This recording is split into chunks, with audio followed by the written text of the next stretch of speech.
26 سال پہلے میں نے اپنی پارٹی کا نام رکھا تھا انصاف کی تحریک، جس کو انگریزی میں کہتے ہیں رول آف لا، جس کو عام آدمی سمجھتا ہے انصاف، جس کا مطلب کیا ہوتا ہے کہ کمزور اور طاقتور قانون کے سامنے ایک برابر، جس کا مطلب یہ ہوتا ہے کہ جانوروں کے معاشرے میں اور انسانوں کے معاشرے میں جو فرق ہے کہ جانوروں کے معاشرے میں انصاف نہیں ہے، انسانوں کے معاشرے میں وہ انسانی معاشرہ ہوتا ہی تب ہے جدھر انصاف ہوتا ہے۔ جنگل کا قانون اس کو کہتے ہیں، اس معاشرے کو، اور جس کو دوسرا نام بنانا ریپبلکس دیتے ہیں، جدھر مائٹ از رائٹ ہوتی ہے، جدھر طاقتور قانون سے اوپر ہوتا ہے، جدھر کمزور کو طاقتور سے تحفظ نہیں ملتا۔ اور اگر آپ دنیا کی تاریخ پڑھیں تو آپ کو ہر جگہ نظر آئے گا کہ جن ممالک کے اندر قانون کی بالادستی بہتر تھی وہ خوشحال تھے۔ رومن ایمپائر دیکھ لو، اس سے پہلے گریک سویلائزیشن تھا، جن کا تاریخ جانتی ہے۔ رومن ایمپائر دیکھ لو، رومن لاز تھے، قانون تھے، باقیوں کو وہ باربیرینز کہتے تھے کیونکہ وہاں قانون نہیں تھے، وہاں انصاف نہیں تھا۔ اور ہم جو مسلمانوں کی تاریخ ہے، میں کیوں بار بار جب سے میں پرائم منسٹر بنا میں بار بار آپ کو مدینہ کی ریاست کی بات کرتا رہا، کیونکہ مدینہ کی ریاست کی بنیاد رکھی گئی تھی عدل اور انصاف پہ۔ جو میرے نبی صلی اللہ علیہ وسلم نے اس قوم کو اٹھایا تھا، 2 سپر پاور تھیں تب بھی، 2 بڑی بڑی طاقتیں تھیں، آدھی دنیا دونوں طاقتوں کی نیچے تھی۔ ادھر سے ان لوگوں کی حیثیت ہی نہیں تھی، ان کو میرے نبی صلی اللہ علیہ وسلم نے دنیا کی امامت کروائی، لیکن بنیاد رکھی عدل اور انصاف پہ۔ قانون کے سامنے سب ایک برابر، فرمایا کہ میری بیٹی بھی اگر جرم کرے گی تو اس کو سزا ملے گی۔ اور پھر جو آج پاکستان کے حالات ہیں، انہوں نے آج سے 1500 سال پہلے تقریباً کہہ دیا تھا کہ وہ قومیں جو طاقتور کے لیے ایک قانون بناتی ہیں اور وہ جرم کرتے ہیں ان کو نہیں پکڑتی اور صرف کمزوروں کو جیلوں میں ڈالتی ہیں، وہ تباہ ہو جاتی ہیں۔ یہ میرے نبی نے 1500 سال پہلے کہہ دیا تھا۔ اور آج میں یہ جو میڈیا آپ کے سامنے آیا ہوں آپ کو یہ بتانے کے لیے کہ جس طرح ہم نماز میں کہتے ہیں نا کہ اللہ ان کے راستے پہ لگا جن کو نعمتیں بخشیں، ان کو نہیں جو تباہی کے راستے پہ نکل گئے۔ یہ ہم 5 وقت کی نماز میں مانگتے ہیں۔ آج ہم ادھر کھڑے ہیں۔ ایک طرف ہے اللہ کی نعمتوں کا راستہ، مشکل راستہ ہے لیکن انسان کی عظمت کا راستہ ہے۔ دوسری طرف تباہی کا راستہ ہے، جس طرف ہم یہ جو موجودہ سیٹ اپ ہے یہ لے کے جا رہا ہے۔ میرے پاکستانی ہوئی یاد رکھیں، میں وہ خوش قسمت انسان ہوں، 70 سال جس کی عمر ہے، اللہ مجھے سب کچھ دے بیٹھا ہے۔ کوئی اتنا خوش قسمت نہیں، میں اس کا بار بار شکر ادا بھی کروں تو وہ کافی نہیں ہے۔ کسی انسان کو اس ملک میں اللہ نے اس طرح کی عزت نہیں دی۔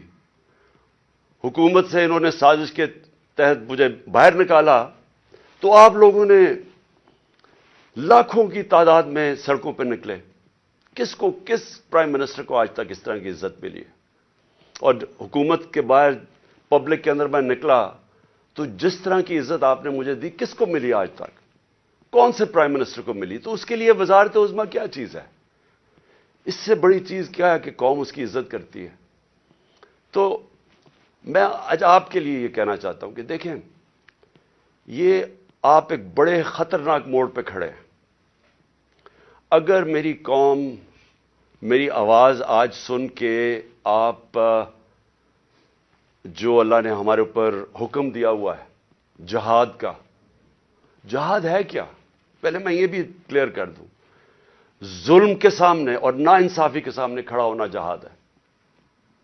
اللہ نے ہمارے پہ فرض کیا ہوا ہے۔ کیوں کیا ہوا ہے؟ ہماری بہتری کے لیے ہیں۔ جو قومیں رائے حق پہ کھڑی ہوتی ہیں اور انصاف کے لیے کھڑی ہوتی ہیں وہ آزاد ہو جاتی ہیں، اور انصاف کے بعد ہی خوشحالی آتی ہے۔ پہلے مدینہ کی ریاست میں عدل اور انصاف آیا، پھر خوشحالی آئی۔ نیلسن منڈیلا جو موجودہ بڑا ایک لیڈر میں مانتا ہوں، اس نے بڑی پتے کی بات کی۔ اس نے کہا اگر تم نے غربت کم کرنی ہے تو پہلے انصاف لے کے آؤ۔ چائنا نے دنیا کی تاریخ میں کبھی کسی قوم نے غربت کم نہیں کی جو چائنا نے کی ہے۔ 70 کروڑ لوگوں کو پچھلے 30-35 سال میں غربت سے نکال لیا انہوں نے، اور اسی قوم نے 450 وزیروں کو کرپشن کے اندر جیل میں ڈالا، یعنی طاقتور وزیروں کو انہوں نے قانون کے نیچے لے کے آئے۔ تو جو خوشحالی ہوتی ہے وہ انصاف کے ساتھ ہوتی ہے۔ حضرت علی کا قول ہے کہ کفر کا نظام چل جائے گا لیکن ظلم اور ناانصافی کا نظام نہیں چل سکتا۔ جدھر ہم جا رہے ہیں یہ نظام نہیں چل سکتا اور نہیں چل رہا۔ آج پوچھے لوگوں کے حالات، آج کون سی قیامت آئی تھی کہ اپریل میں ہماری حکومت گئی ہے؟ 65 روپے کلو آٹا تھا، آج 135 روپے پہ پہنچ گیا یا اس سے بھی اوپر۔ کون سی قیامت آئی تھی کہ بجلی دگنی ہو گئی ہے؟ پٹرول ڈیزل دنیا عالمی مارکیٹ میں تو ان کی تیل کی قیمت کم ہے۔ کون سی قیامت آئی کہ یہ قیمتیں ان کی آج ادھر پہنچ گئی ہیں؟ کسانوں سے پوچھے کون سی قیامت آئی ہے کہ یوریا دگنا ان کو دے رہا؟ 60 ارب روپیہ کسانوں نے صرف گندم کی فصل کے لیے یوریا پہ ایکسٹرا خرچ کیا ہے ہمارے دور سے۔ تو کیا ہوا پاکستان؟ یعنی ہماری حکومت جانے سے اب تک یہ کیا ہوا کہ بجلی آج دگنی ہو گئی ہے؟ بجلی کے بل لوگوں سے پوچھے، آج عوام سے پوچھے تو صحیح ان کے حالات کیا ہیں، اور ابھی مزید اور مہنگائی آنے والی ہے۔ لیکن جو اس ملک کے طاقتور ڈاکو تھے انہوں نے اربوں روپے کے اپنے کرپشن کے کیسز ختم کروا لیے، 1100 ارب روپے کے اپنے کرپشن کے کیسز ختم کروا دیے، اور قوم کو انہوں نے بھیج دیا تباہی کی طرف۔ آج ہمارا ملک، کبھی بھی ہمارے معاشی حالات ایسے نہیں تھے جو آج ہیں۔ تو یہ کیوں ہے؟ سوال پوچھے نا اپنے آپ سے، کیوں ہے؟ ہم سب سے زیادہ، میں پاکستانی، میں آپ کو بتاؤں جب میں مکہ گیا ہوں، مدینہ گیا ہوں، سب سے زیادہ مسلمان پاکستانی مجھے ملے وہاں۔ ہم یہاں تبلیغی جماعت کا اجتماع ہوتا ہے، 20 لاکھ لوگ جمع ہو جاتے ہیں، کیونکہ سارے یا عاشق رسول ہیں، اپنے دین میں ماننے والے لوگ ہیں۔ لیکن کیا وجہ ہے کہ ہم تباہی کے راستے پہ کھڑے ہیں؟ کیوں نہیں اللہ ہماری دعائیں کیوں نہیں سن رہا؟ کیونکہ اللہ نے کئی قانون بنائے ہوئے ہیں۔ سارے جتنے اللہ کے پیغمبر دنیا میں آئے تھے، سب ان کی دو میسیجز ہی تھیں، صرف پیغام دو تھے: انصاف قائم کرو اور انسانیت، یعنی کمزور کی مدد کرو، جو کہ جانوروں کے قانون کے اندر کمزور کی سروائیول آف دا فٹسٹ ہے، کمزور مر جاتا ہے۔ انسانی معاشرے میں ہم اپنے کمزور طبقے کی مدد کرتے ہیں۔ جس کو پہلی دنیا کی تاریخ میں فلاحی ریاست بنائی تھی وہ مدینہ میں بنائی گئی تھی، انسانیت کا نظام آیا تھا۔ تو ہم اپنے آپ سے پوچھیں کہ آج وہ ملک جو خیرات دینے میں سب سے زیادہ ہے، میں اس کے سامنے ہوں، کبھی یعنی کہیں دنیا کے اندر کینسر ہاسپٹل کے اندر 75% مریضوں کا مفت علاج نہیں ہو سکتا، صرف پاکستان میں ہے۔ کیونکہ لوگ جب دیکھتے ہیں، جب کسی ادارے کو، جو خیراتی ادارے کے اوپر جب اعتماد کرتے ہیں، تو اس سے زیادہ کھلے دل کے لوگ ہی کوئی نہیں ہے۔ تو ہم وہ قوم ہیں جو ترستی ہے، جس کا نعرہ تھا کہ پاکستان کا مطلب کیا، لا الہ الا اللہ، عظیم نعرے۔ ہم نے اللہ سے دعویٰ کیا کہ اللہ تیرے سوا ہم کسی کے سامنے نہیں جھکتے، ہم آزاد لوگ ہیں، ہم نے آزادی کا دعویٰ کیا۔ آج اپنے حالات ہم دیکھیں، نہ ہمارے پاس آزادی ہے، نہ یہاں خوشحالی ہے، غربت بڑھتی جا رہی ہے، دن بدن قیمتیں بڑھتی جا رہی ہیں۔ تنخواہ دار طبقے سے پوچھیں کہ کیا حالات ہیں ان کے۔ پوچھیں آج بزنس مین سے، سب دکان، آج فیکٹریاں بند ہو رہی ہیں، پوچھیں آج بزنس، کون سی، کسانوں سے پوچھیں، کسی سے پوچھیں، خاص طور پہ تنخواہ دار طبقے سے آج پوچھیں کہ وہ گزارا کیسے کر رہا ہے۔ تو کیا وجہ ہے اس کی؟ میں آج آپ کو بتاتا ہوں۔ اس کی وجہ ایک ہے کہ یہاں ظلم اور ناانصافی کا نظام ہے۔ میرے نبی صلی اللہ علیہ وسلم نے کہہ دیا تھا 1500 سال پہلے کہ طاقتور اگر چوری کرے تو آپ اس کو این آر او دے دیں، اور بیچارے غریب لوگ جیلوں میں جائیں، اور پھر سمجھیں کہ اللہ ہماری دعائیں قبول کرے گا۔ اور اسی لیے جہاد اس نے ہمیں کہا ہے کہ ظلم کے سامنے کھڑے ہو، ناانصافی کو قبول نہ کرو۔ اور آج میں خاص طور پہ مخاطب ہوں اپنی پاکستان کی عدلیہ سے، اور اس کے بعد پاکستان کی وکلا برادری سے۔ دیکھیں، اللہ نے آپ کے اوپر بہت بڑی ذمہ داری سونپی ہے۔ یہ وقت ہے آپ کا کہ آپ اس ملک میں رول آف لا کے لیے کھڑے ہوں۔ میں یہ آپ کو پورے ایمان سے کہتا ہوں کہ جس طرف یہ لے کے جا رہے ہیں، ہمیں کوئی مستقبل نہیں ہے اس ملک کا۔ جس طرح کے فیصلے کیے جا رہے ہیں، جس طرح کی انصاف کی اور قانون اور آئین کی دھجیاں اڑائی جا رہی ہیں، جس طرح وہ جنگل کا قانون نافذ کیا جا رہا ہے، اس طرح ہمارے ملک کا کوئی مستقبل نہیں ہے۔ پہلی دفعہ لوگوں کو خوف آنا شروع ہو گیا ہے۔ لوگ پاکستان سے امید ان کی چلی گئی ہے۔ 8 لاکھ لوگ ہمارے ساتھ 8 مہینے میں پروفیشنلز، وہ طبقہ جو ایک ملک کی جان ہوتا ہے، وہ چھوڑ کے چلا گیا ہے۔ باہر لوگ سرمایہ کاری کے لیے نکل گئے ہیں کیونکہ امید جانی شروع ہو گئی ہے۔ تو اس لیے میں اپنے معزز عدلیہ، اپنے ججز سے اور اپنی وکلا کمیونٹی سے، میں آج آپ سے خاص طور پہ آج اپیل کر رہا ہوں اپنے ملک کی خاطر۔ میں پھر سے ریپیٹ کرتا ہوں کہ اللہ نے عمران خان کو جو دے دیا ہے، میں اپنی خوابوں میں بھی نہیں سوچتا تھا کہ وہ مجھے اس طرح کی عزت دے گا۔ اور انسان کیا چاہتا ہے دنیا میں؟ عزت ہی چاہتا ہے۔ انسان کے تو پیسے بناتا ہے عزت کے لیے، پاور میں آتا ہے عزت کے لیے۔ تو جب اللہ نے اتنی عزت دے دی ہے تو مجھے اور کیا مل سکتا ہے؟ میں صرف اس وقت آپ سب کے لیے کھڑا ہوں۔ میری جو ساری جدوجہد ہے وہ آپ کے لیے، اور آپ کو اس کے لیے سب کو کھڑا ہونا پڑے گا۔ میں سارے پاکستانیوں کو کہہ رہا ہوں، آپ اگر آج نہ کھڑے ہوئے، میں آپ کو یقین دلاتا ہوں کہ آگے اندھیرا ہے۔ میری آواز کیوں بند کرنے کی کوشش کی جا رہی ہے؟ کیوں وہ پولیس یہ فواد چودھری کو کیوں پکڑا ہے؟ کون سا جرم کیا اس نے؟ کوئی مجھے جمہوریت میں بتائے کہ یہ جرم ہوتا ہے کہ جو اس نے اس کو منشی کہہ دیا، اس کو چیف الیکشن کمیشن؟ کبھی اس کے اوپر بھی کسی جمہوریت میں پکڑا جاتا ہے؟ اعظم سواتی کا کیا قصور تھا؟ کیا اس نے کہہ دیا کہ جناب ایکس آرمی چیف نے NRO 2 دے دیا؟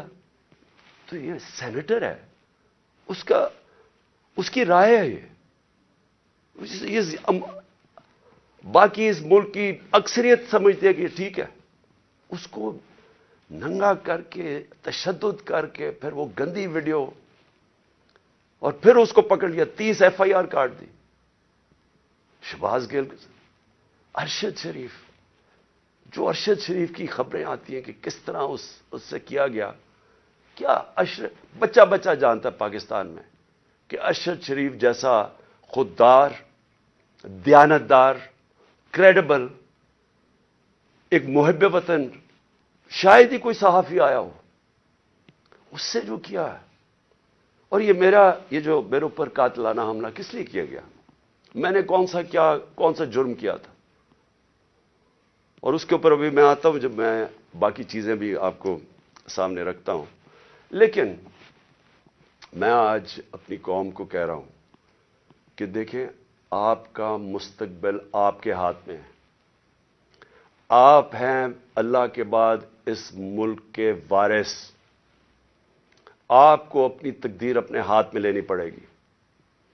یہ میرا وعدہ ہے کہ جب تک میں زندہ ہوں، میں اس ملک کے لیے سٹرگل کروں گا۔ میں کیوں سٹرگل کروں گا؟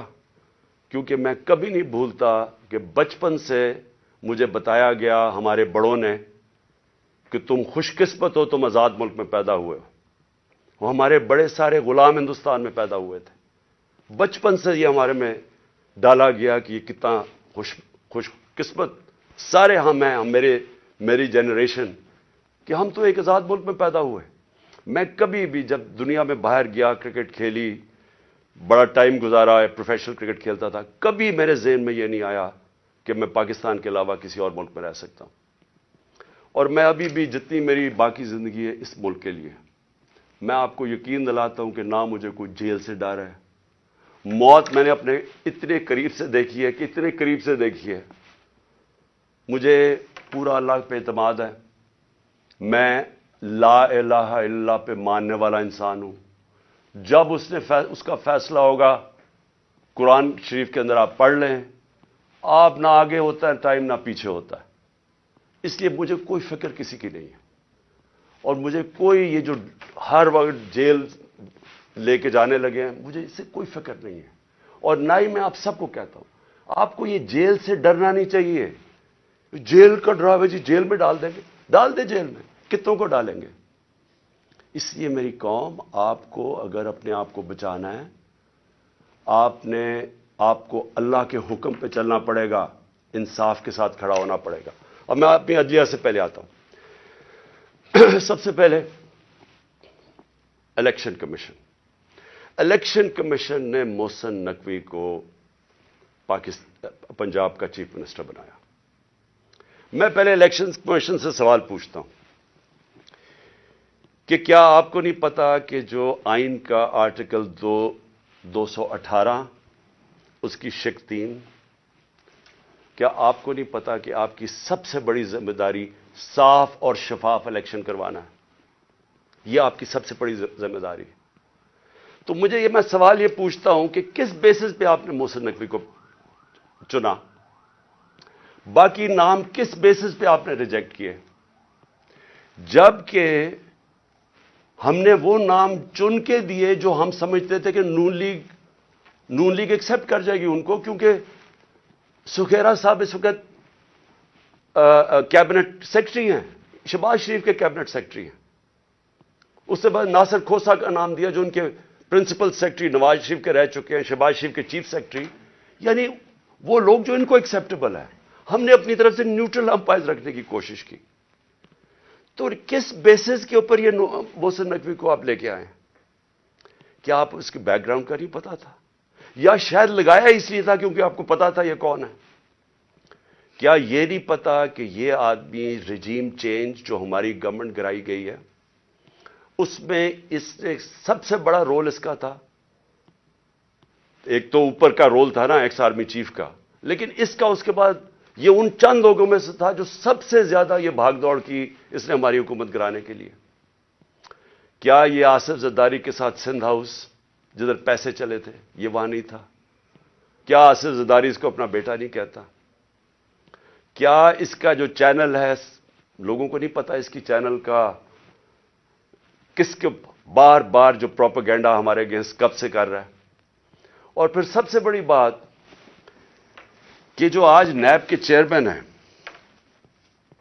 آفتاب سلطان، نیب کے چیئرمین آفتاب سلطان نے اسی محسن نقوی کے اوپر انویسٹیگیشن کی تھی.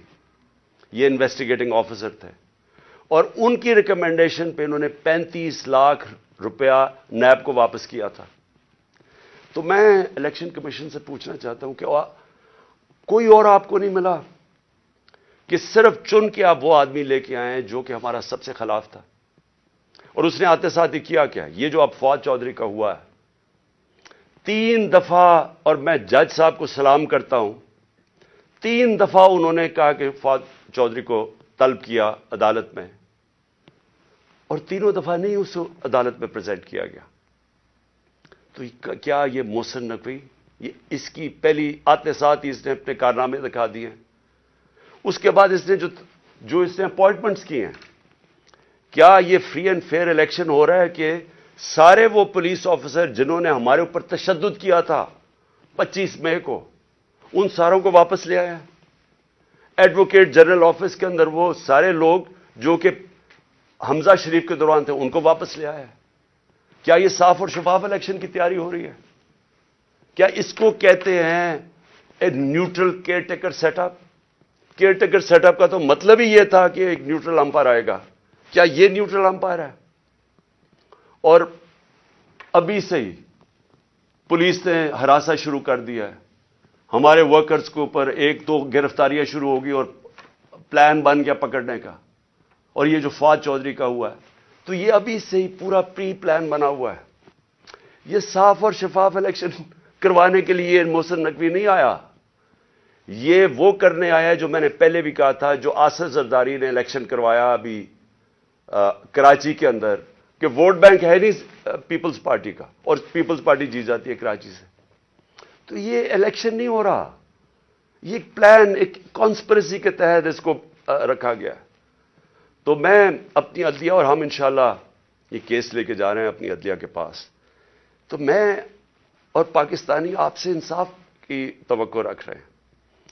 ہم یہ بھی چاہتے ہیں کہ یہ جو اب فواد چودھری سے ہو رہا ہے اور یہ جو آگے ہونے جا رہا ہے, میں ابھی آپ کو پیشن گوئی کرتا ہوں, کیونکہ ان کو سب سے بڑا جس آواز بند کرنی ہے وہ عمران خان کی ہے, تو پورا پلان بنا ہوا ہے ان کا. میں ابھی پیشن گوئی کر رہا ہوں. ہم اپنی عدلیہ سے ایکسپیکٹ کرتے ہیں کہ ہمارے فنڈامنٹل رائٹس کو پروٹیکٹ کریں. یہ تاریخ وہ ہونے لگی ہے, اگر ہماری عدلیہ نہ کھڑی ہوئی تو یاد رکھیں آج تک جسٹس منیر کو کسی تاریخ نہیں بھول سکی. وہ بڑے قابل آدمی تھے, لیکن ایک جگہ جدھر انہوں نے آئین اور قانون کے ساتھ کھڑا ہونا تھا وہ طاقتور کے ساتھ کھڑے ہو گئے. اس ملک نے بھاری قیمت ادا کی ہے اس کی, اور اس کے بعد قیمت ادا کرتے گئے. اس وقت قوم آپ سے ایکسپیکٹ کر رہی ہے, موزز ججز, قوم آپ سے ایکسپیکٹ کر رہی ہے کہ ہمارے حقوق کی حفاظت کریں, ہماری جمہوریت کو بچائیں. یہ جو اب تباہی مچنے لگی ہے ہماری جمہوریت کے اوپر اور جو ہو رہا ہے اور جو رجیم چینج کے بعد ہوا ہے, میں آپ کو یقین دلاتا ہوں کہ میں مشرف کے مارشل لاء میں اپوزیشن میں تھا. 8 دن مجھے جیل میں ڈالا, تب بھی میں نے کبھی اس طرح کا ظلم, فیشزم, اس طرح کی میں نے کبھی ایک سٹیٹ کو اپریس کرتے ہوئے میڈیا کے لوگوں کو, ہمارے ورکرز کو, میں نے کبھی ایسے نہیں دیکھا جو آج میں دیکھ رہا ہوں پاکستان کے اندر. تو اور مجھے افسوس سے کہنا پڑتا ہے کہ ہماری عدلیہ نے ہمارے فنڈامنٹل رائٹس کی حفاظت نہیں کی. اگر کی ہوتی تو آج وہی جو 25 مئی والے وہ آفیسرز جنہوں نے تشدد کیا تھا, 3 بجے رات کے لوگوں کے گھروں میں گھس کے انہوں نے لوگوں کو پکڑ کے جیلوں میں لے کے گئے تھے, ظلم کیا تھا, لوگوں کو امبیرس کیا تھا. آرٹیکل 14 کانسٹیٹیوشن کا ہماری ڈگنیٹی, ہماری عزت پروٹیکٹ کرتا ہے. انہوں نے سارے لوگوں کو نہ چادر اور چار دیواری کا سوچا, نہ قانون کا سوچا, ظلم کیا. وہ آج آفیسر پھر واپس آ گئے. ہمارے پاس سوائے عدلیہ کے جانے کا کون سا راستہ ہے؟ دوسرا راستہ ہے سڑکوں پہ آ جائیں, دوسرا راستہ ہے ملک کو اور نقصان پہنچائیں جو یہ آگے پہنچا سکے ہیں. اس لیے میں اپنی عدلیہ سے ریکویسٹ کرتا ہوں. اور پھر میں ذرا 2-3 اور چیزیں بتا دوں. جے آئی ٹی, اب جے آئی ٹی بنی تھی, میرے اوپر قاتلانہ حملہ ہوتا ہے. پہلے تو 16 دن کچھ ہوتا ہی نہیں ہے, نہ کوئی investigation. Police F I R کاٹ کے دیکھ دیتی کہ صرف ایک شوٹر تھا اور دینی انتہا پسند نے اٹیک کیا تھا, جو میں پہلے سے ہی سپٹمبر اور اکتوبر میں نے کہہ دیا تھا کہ میرے اوپر واردات ہونے والی ہے اور نام لیں گے دینی انتہا پسند کا. پوری کانسپریسی بنی ہوئی مجھے قتل کرنے کی. میں پہلے کہہ بیٹھا تھا, مجھے پتا بھی تھا اس کے پیچھے کون ہے, اور میں نے ان کے جیسے ہی ہوا میں نے ان کے نام لیے. اپنی حکومت ہوتے ہوئے, پنجاب پولیس ہمارے نیچے ہوتے ہوئے میں اپنی ایف آئی آر نہیں کٹوا سکا. اور مجھے پتا ہے میں کیوں نہیں کٹوا سکا, کیونکہ دوسری طرف طاقتور لوگ تھے. اور ہماری ملک کی تاریخ ہے کہ جب طاقتور کا کمزور سے مقابلہ ہوتا ہے تو انصاف نہیں ہوتا. تو لیکن جو جے آئی ٹی کی رپورٹ ہے یہ ذرا سننے والی چیزیں ہیں. اور پھر کیسے اس جے آئی ٹی کو آپ آتے ساتھ ہی حکومت نے پہلی چیز کی ہے جے آئی ٹی بند کی ہے. یہ کس قانون کے تحت کی ہے؟ جے آئی ٹی تو پنجاب کی جے آئی ٹی تھی, فیڈرل گورنمنٹ تو جے آئی ٹی نہیں بنا سکتی. اور جے آئی ٹی کی فائنڈنگز, جو فائنڈنگز سامنے آئی ہیں ذرا یہ سن لیں, اس کی وجہ سے یہ بند کی گئی ہے. میں ذرا آپ کو بتانا چاہتا ہوں ساری قوم کو, کہ میرے اوپر جو حملہ ہوا تھا، جب انہوں نے ایف آئی آر کٹائی پولیس نے، میری نہیں کاٹی، انہوں نے کہا تھا ایک شوٹر ہے. ذرا آپ یہ سنیں، اب تک جے آئی ٹی نے جو عدالت میں جو رکھ چکی ہے، جو عدالت میں چیزیں رکھ چکی ہیں، وہ ذرا سنیں. سب سے پہلے انہوں نے یہ کہا، جو کہ ڈی پی او گجرات تھا غضنفر حسین، اور ایس ایس پی ندیم حسین جو سی ٹی ڈی لاہور تھا، دونوں پنجاب گورنمنٹ کے نیچے تھے. ان دونوں نے آڈیو یعنی ٹیپس کی، اس کی وہ جو شوٹر تھا اس لڑکے کی، انہوں نے ٹیپس بنائی. اور جب اس کی ٹیپس بنائی تو جب جے آئی ٹی نے مانگا ان سے ان کا موبائل فون، اور جب جے آئی ٹی نے ان کو بلایا ان دونوں کو، انہوں نے صاف انکار کر دیا کہ ہم جے آئی ٹی میں نہیں آتے. کون تھا ان کے پیچھے جو اتنا طاقتور تھا اور جس کو خوف تھا کہ کہیں جے آئی ٹی میں سچ نہ نکلا ہے؟ ان کو روک دیا. پھر ذرا آگے چلیں. اس کے بعد جب جو سیکنڈ جو دوسری ویڈیو بن رہی تھی، وہ نوید جو شوٹر تھا، اس کی سی ٹی ڈی میں جب اس کی جو ویڈیو بن رہی تھی، اب ذرا یہ سنیں. رپورٹ لکھتی ہے جے آئی ٹی کے 4 سے 5 جو نامعلوم لوگ وہاں موجود تھے. وہ کون تھے؟ پولیس سی ٹی ڈی کے اندر اس کی بنایا جا رہا ہے اس کا سیکنڈ ویڈیو، اور وہ بھی اس کی کون سا قانون اجازت دیتا ہے کہ پولیس ویڈیوز بنا کے ریلیز کرتی رہے میڈیا کو؟ لیکن وہاں جو سب سے زیادہ چیز ہے، 4 اور 5 وہ جے آئی ٹی کہتی ہے نامعلوم لوگ وہاں بیٹھے ہوئے تھے. یہ کون تھے؟ پھر اسٹیبلش ہو جاتا ہے 3 طریقوں سے. آئی وٹنسز جو گواہ دیکھتے ہیں وہ شوٹر کو 3، ایک فورینزک کے ذریعے، اور ایک پھر فورینزک کے ذریعے یعنی کہ جو خول ملے تھے ان کی گولیوں کے، وہ 3 جگہ سے ملے. اور کرائم سین رپورٹ جو تھی، ان سب نے ثابت کیا کہ 3 شوٹر تھے. یعنی جو انہوں نے رپورٹ بنائی تھی کہ صرف ایک دینی انتہا پسند نے قتل کرنے کی کوشش کی، اس کو سب کو رد کر دیا. اس لیے یہ آتے ساتھ ہی انہوں نے جے آئی ٹی بند کی، کیونکہ میں نے نام تو ایک شہباز شریف کو رانا ثناء اللہ کا لیا ہوا ہے، اور وہی بیٹھے ہوئے ہیں فیڈرل گورنمنٹ میں، اور انہوں نے آ کے انہی کے نیچے اب جے آئی ٹی بنے گی. اس لیے میں نے پہلے دن کہا تھا کہ چیف جسٹس صاحب، آپ کے نیچے اگر انکوائری ہوگی تو شاید انصاف ملے. ان کے ہوتے ہوئے، اور وہ جو ایجنسی کا آفیسر ہے ڈرٹی ہیری، مجھے کوئی امید انصاف کی نہیں تھی. اور وہ آپ ذرا دیکھیں کہ جو اس جے آئی ٹی نے جو چیزیں بھی نکالی، اس کے اوپر بھی ذرا دیکھیں کہ انہوں نے کس طرح اس کو بند کرنے کی کوشش کی.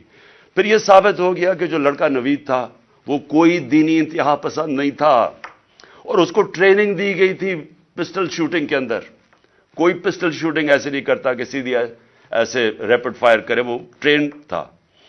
اور جو 5ویں چیز سامنے آئی، 4 جے آئی ٹی ممبرز کے اوپر پریشر ڈالا گیا.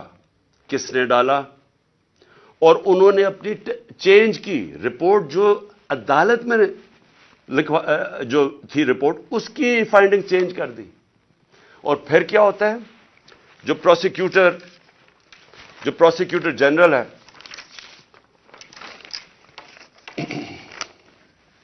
جو انڈیپینڈنٹ انکوائری کرتا ہے ان 4 لوگوں کے اوپر جو اپنے چینج کرتے ہیں رپورٹ، یہ جو 4 جے آئی ٹی ممبرز اپنی رپورٹ چینج کرتے ہیں، انڈیپینڈنٹ انکوائری کنڈکٹ کی جاتی ہے پروسیکیوٹر جنرل آف پاکستان. وہ ان کے اوپر انڈیپینڈنٹ انکوائری کنڈکٹ کرتا ہے، اور وہ کنفرم کرتا ہے، prosecutor general of Pakistan confirm کرتا ہے کہ انہوں نے اپنی غلط ٹیسٹ اپنی بدلی. 3 شوٹرز تھے، اور اس نے ریکمینڈ کیا کہ ان کے اوپر کرمنل پروسیڈنگز کی جائیں کہ انکوائری کو سیبوٹاج کرنے کے لیے جو 4 جے آئی ٹی ممبرز نے جنہوں نے چینج کی ہے.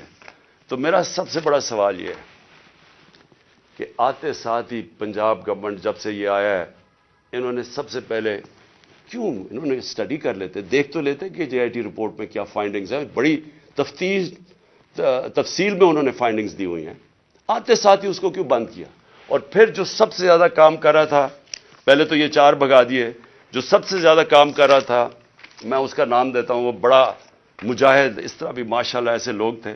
انہوں نے آتے ساتھ ہی یہ جو محسن نقوی نے اور کیا کام کیا کہ اس نے جو لڑکا جو سب سے زیادہ کام کر رہا تھا، اس کا میں نام اس لیے بتانا چاہتا ہوں کیونکہ سعید انور شاہ، یہ انویسٹیگیٹنگ آفیسر تھا جس نے کھڑا ہوا اور جس نے عدالت کے اندر چلان دیا. انہوں نے آتے ساتھ ہی اس کو سسپینڈ کر دیا. تو میں اس سے کیا مجھے نظر آتا ہے؟ اس سے مجھے نظر آتا ہے کہ اگر کسی کو بھی شک بھی تھا کہ اس کے پیچھے طاقتور لوگ تھے جنہوں نے یہ سارا پلان کیا ہے، وہ شک ساروں کے دور ہو جانے چاہیے. یہ پلان تھی کانسپریسی، اور یہ لوگ یہ جو اوپر بیٹھے ہوئے ہیں شہباز شریف اور وہ جو دوسرا ہے رانا ثناء اللہ، وہ بالکل اس کے اندر ملوث تھے. کیونکہ اگر وہ ملوث نہیں تھے ان کو کس چیز کا ڈر تھا؟ کیوں وہ یہ بار بار جے آئی ٹی کو سیبوٹاج کرنے کی کوشش کر رہے تھے اور کر دیا؟ کیوں نہیں چلنے دیا جے آئی ٹی کو؟ بعد میں رپورٹس چیلنج ہو سکتی ہیں، اس کے اوپر کیس تو آگے چلتا ہے، لیکن کیوں انہوں نے کیا؟ کیونکہ ہمارے ملک کی تاریخ ہے. لیاقت علی خان کس نے ان کو قتل کیا ابھی تک کبھی نہیں پتا چلا. بے نظیر بھٹو کوئی پتہ نہیں، ایک دم اس کی جو سین تھا جدھر وہ بیچاری کو شہید کیا گیا، وہ سارا ایک دم کلیئر کر دیا. کس کے انسٹرکشن پہ کیا گیا کوئی کبھی نہیں پتا چلتا. اس لیے یہ جو پورا کور اپ ہو رہا ہے یہ بھی کیونکہ طاقتور لوگ انوالوڈ ہیں، اس لیے کوئی پوری کوشش ہوگی اس کو کور اپ کرنے کے لیے. میں آگے اب چلتا ہوں. جب جو آئین ہے ہمارا، اور آئین بڑا کلیئر ہے، آئین کا آرٹیکل 105 یہ کہتا ہے کہ جیسے ہی ایک اسمبلی ڈیزالو ہوتی ہے، جیسی اسمبلی ڈیزالو ہوتی ہے تو گورنر 48 گھنٹے کے اندر وہ ایک ڈیٹ دیتا ہے الیکشن کی. یہ آئین کے اندر لکھا ہوا ہے، 105 آرٹیکل 105 میں لکھا ہوا ہے. نہ کے پی کے گورنر نے ابھی تک ڈیٹ دی ہے، نہ پنجاب کے گورنر نے ڈیٹ دی ہے. سوال یہ کیوں نہیں دی؟ ہم نے اپنی گورنمنٹ کیوں گرائی؟ کبھی سوچا کہ کوئی اپنی گورنمنٹ خود چھوڑ دیتا ہے، ڈیزالو کر دیتا ہے؟ کبھی اس ملک کی تاریخ میں ہوا ہے؟ 60% پاکستان جس کے اوپر ہماری گورنمنٹ ہو، ہم خود ہی کہیں کہ جی ٹھیک ہے یہاں ہم اسمبلیز ڈیزالو کرتے ہیں. میں نے نیشنل اسمبلی بھی اپریل کے اندر ووٹ آف نو کانفیڈنس سے پہلے میں نے وہ بھی کہا تھا کہ میں ڈیزالو کرتا ہوں، الیکشن کروا دیں. تو یہ اس لیے کرتے ہیں، ہم نے اس لیے فیصلہ کیا کہ جب ایک ملک کے اندر سیاسی طور پہ استحکام نہیں ہوتا تو معیشت کے اوپر ڈائریکٹ اس کا امپیکٹ جاتا ہے. ہم نے یہ اس لیے اپنی اسمبلیاں ڈیزالو کی کیونکہ ہمیں نظر آ رہا ہے کہ ملک تباہی کی طرف جا رہا ہے، ڈیفالٹ کی طرف جا رہا ہے. جس طرح میں پہلے کہہ بیٹھا ہوں کہ کسی طبقے سے پوچھ لیں آج پاکستان میں کہ معیشت کا کیا حال ہے، وہ سارے آپ کو یہ ہی جواب دیں گے برے حالات ہیں، گر رہا ہے نیچے. تو ہم نے اس کو اس لیے اپنی گورنمنٹس کی قربانی دی کہ ہم یہ سمجھتے ہیں کہ اگر ہم نے اس ملک کو اٹھانا ہے واپس تو سب سے پہلے صاف اور شفاف الیکشنز کی ضرورت ہے. صاف اور شفاف الیکشنز کا مطلب پولیٹیکل سٹیبلٹی. جب لوگوں کو ایک اعتماد ہوگا، بزنس کمیونٹی کو جو باہر بیٹھی ہے جو اندر بیٹھی ہے، کہ اب 5 سال کے لیے حکومت آ گئی اور پبلک مینڈیٹ کے ساتھ جو بڑے فیصلے کر سکتی ہے، جو ضرورت ہے آج پاکستان کو نکالنے کی اس دلدل میں سے، تو تب ہی ملک اٹھ سکتا ہے. ان کے اوپر تو نہ باہر نہ کسی کو اندر اعتماد رہ گیا ہے. تو یہ تو جتنی دیر چلتی رہے گی لوگوں کی تو تباہی ہے اس کے اندر. تو اس لیے ہم نے اپنی گورنمنٹس ڈیزالو کی تھی. ہمارا سوچ یہ تھی کہ اس کے بعد الیکشنز کی طرف ہم جائیں گے، اور اس لیے قربانی دی تھی. ابھی تک لگ یہ رہا ہے، اور یہ جو محسن نقوی کو لے کے آئے ہیں، اب یہ واضح ہو گیا کہ ان کا کوئی موڈ الیکشن کروانے کا نہیں ہے. میں پھر اپنی عدلیہ سے پوچھتا ہوں کہ اب ذمہ داری آپ کی ہے. آئین کے اندر کوئی گنجائش نہیں ہے. جیسے ہی گورنمنٹ ڈیزالو ہوتی ہے، آرٹیکل 105 105 واضح طریقے سے کہتا ہے کہ 90 دن کے اندر آپ نے الیکشن کروانے. اب ذمہ داری آپ کی ہے، کیونکہ آپ کو دنیا دیکھ رہی ہے آپ کی طرف کہ کیا یہ آپ کریں گے یا نہیں کریں گے. کیونکہ میں پھر سے کہتا ہوں کہ مجھے افسوس سے کہنا پڑتا ہے کہ ہمارا ملک وہ نہیں بن سکا جو بننا چاہیے تھا، اور اس کی بہت بڑی وجہ یہ ہے کہ یہاں کبھی بھی رول آف لا نہیں ہوا، یا طاقتور ہمیشہ قانون سے اوپر ہے۔ تو یہ بار بار جب ہم ان سے بھی پوچھتے ہیں، یہ جو بیٹھے ہوئے ہیں اس وقت امپورٹڈ گورنمنٹ ایک ہارس ٹریڈنگ کے ذریعے رشوت دے کے خرید و فروخت کر کے آج بیٹھے ہوئے ہیں اوپر، یہ بھی کہتے ہیں جی ہو جائے گا، کوئی چیز ہو جائے گی، آگے چلے جائے گا الیکشن۔ بھئی کیسے چلے جائیں گے؟ آئین ہے یا نہیں ہے؟ اگر آپ کا ملک کے اندر آئین ہے اور کوئی قانون ہے تو پھر تو یہ آگے جا ہی نہیں سکتے 90 دن سے۔ تو یہ بھی آج میں اپنی عدلیہ کو کہنا چاہتا ہوں کہ اب آپ کے اوپر بہت بڑی ذمہ داری آنے والی ہے، کیونکہ یہ جو محسن نقوی کو لے کے آئے ہیں، اس کو کوئی ان کا نہیں نظر آ رہا کہ یہ الیکشن کروائیں گے۔ پھر میں آخر میں میں اپنی قوم سے بس یہ بات کر کے اپنی بات ختم کرتا ہوں کہ دیکھیں، میں جس طرح شروع کیا تھا کہ اللہ میرے پہ بڑا مہربان رہا ہے، میں اس کا شکر ادا جتنا بھی کروں کم ہے، کہ مجھے تو اس ملک میں جو آپ نے عزت دی وہ کسی کو دی نہیں پہلے۔ لیکن میں ایک چیز جانتا ہوں کہ میں کسی صورت اگر کسی کا خیال ہے کہ میں ان چوروں کے نیچے مان جاؤں گا ان کی غلامی، میں واضح کر دوں کہ آخری گیند تک لڑوں گا، آخری اپنی سانس تک ان کا مقابلہ کروں گا۔ کوئی مجھے نہ جیل اور نہ یہ جو ڈراتے رہتے کوئی فکر نہیں ہے۔ اللہ نے ایمان دیا ہے، ایمان کی قوت دی ہے، اور سب سے بڑی قرآن کی آیت ہے کہ جو لوگ ایمان لے آئے اللہ ان کے خوف دور کر دیتا ہے، ان کو آزاد کر دیتا ہے۔ میں ایک آزاد انسان ہوں، میں کبھی غلامی کسی کی نہیں مانتا۔ میں لا الہ الا اللہ میرے دل میں ہے۔